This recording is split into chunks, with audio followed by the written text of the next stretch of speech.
Donc écoute bien, c'est ici en fait que ton patrimoine commence à croître mais aussi à fluctuer. Les investissements dynamiques sont souvent plus risqués mais ils offrent des rendements potentiellement bien supérieurs. On va parler ici en fait tout simplement des actions et ETF, donc les fonds indiciels, qui vont te permettre d'investir en bourse sur le long terme. Pas de court terme ou de trading ici.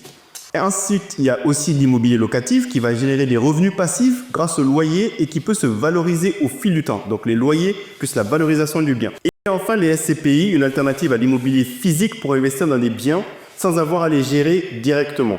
Donc ces placements, ils vont demander de la patience et une vision long terme, car ils peuvent être volatiles. Et en fait, c'est ici que tu vas construire une partie importante de ton patrimoine, celle qui te permettra de multiplier ton capital sur le long terme. Ça y est, on arrive enfin au sommet de la pyramide, les investissements alternatifs. Donc ces placements, en fait, ils ne sont pas indispensables, il faut le savoir, mais ils peuvent diversifier non seulement ton portefeuille, mais surtout t'offrir des opportunités intéressantes pour optimiser ton patrimoine. Donc les investissements, ils incluent par exemple l'or ou les métaux précieux, ce sont des valeurs refuges en cas d'incertitude économique. Les crypto-monnaies, pour ceux qui cherchent des rendements potentiellement très élevés, mais avec des risques très importants. On l'a vu récemment avec le Bitcoin, qui a dépassé les 100 000 $. Les classements atypiques, comme l'investissement dans des startups ou le private equity, on l'a vu lors du JAMA Summit, le salon des investisseurs. Et ces placements sont réservés en fait à ceux qui ont déjà sécurisé les étages inférieurs de leur pyramide.